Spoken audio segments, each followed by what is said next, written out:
One day, a child visited a temple.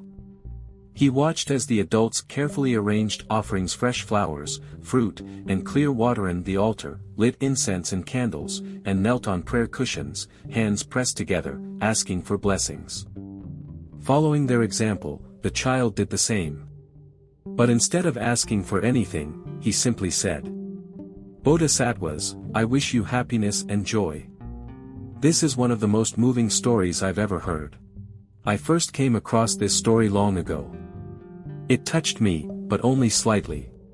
Then, while practicing loving-kindness meditation, it suddenly resurfaced in my mind and shook me. Why? Because throughout my life, whether seeking spiritual progress, enlightenment, or liberation, I had never stepped beyond me. Before becoming a monk, my thoughts were, I want success. I want happiness. I want things to go my way. This mindset brought endless frustration and suffering.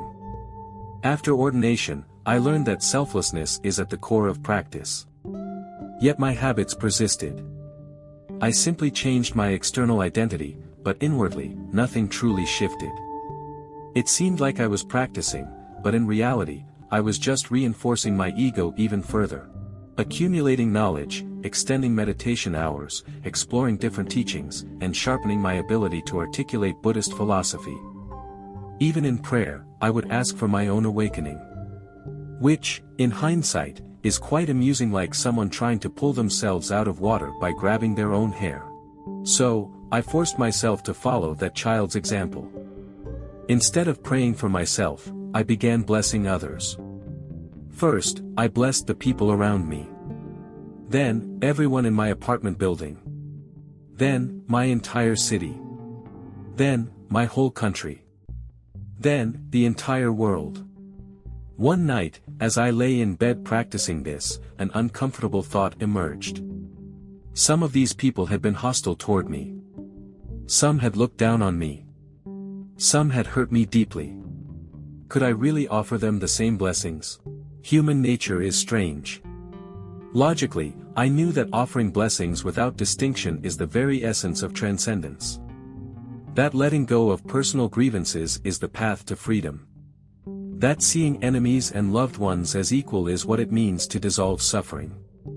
Yet, when faced with the choice between holding on to pain or letting go, I instinctively chose pain.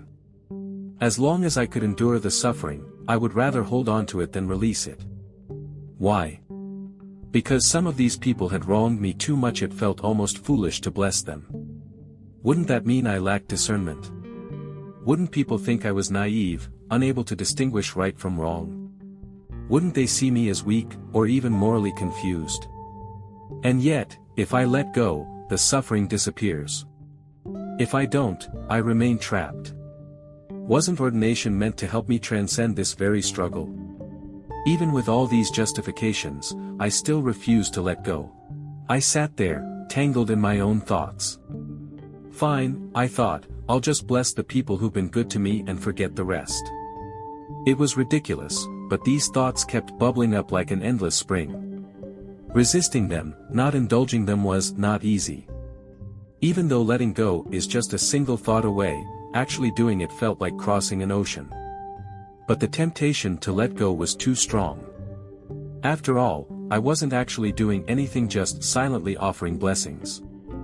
No real sacrifice, no actual consequence. So I forced myself to do it anyway. Every morning and every night, I blessed everyone without exception. Whenever I remembered, I sent blessings to all beings, no conditions, no exclusions. At first, it felt like nothing. But over time, I noticed something profound. The grasping inside me started to dissolve. Things that used to bother me intensely lost their hold. I became more understanding and accepting of people, situations, and life itself. Realizing how powerful this practice was, I committed to it just as seriously as I had committed to meditation. Over time, my mind became lighter, clearer, and more at peace. In the Diamond Sutra, there's a passage where Elder Subhuti asks the Buddha, "How should the mind be settled? How can it be subdued?" The Buddha replies, One should settle the mind in this way, and subdue it in this way. Subhuti remains silent, so the Buddha continues.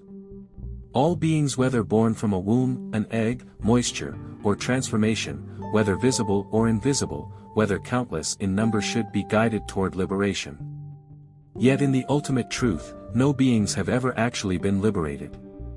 The original text states, "Thus shall I lead countless beings to liberation," yet in reality, not a single being is liberated. For years, this line puzzled me. Many people dismiss it as wordplay. But I recited it anyway because, well, monks recite scriptures. Now, I finally see it. The only thing that truly needs to be liberated is the self. Once you let go of self versus others, inside versus outside, what remains to be liberated? Practicing universal compassion is not about changing others. It is about dissolving the self, letting go of the illusion of separation. And so, the journey ends where it begins. The child who simply wished for Bodhisattvas to be happy without asking for anything in return was already living the essence of Zen. No self, no other. No seeking, no grasping. Just pure, unconditioned compassion. And in that moment we are already home.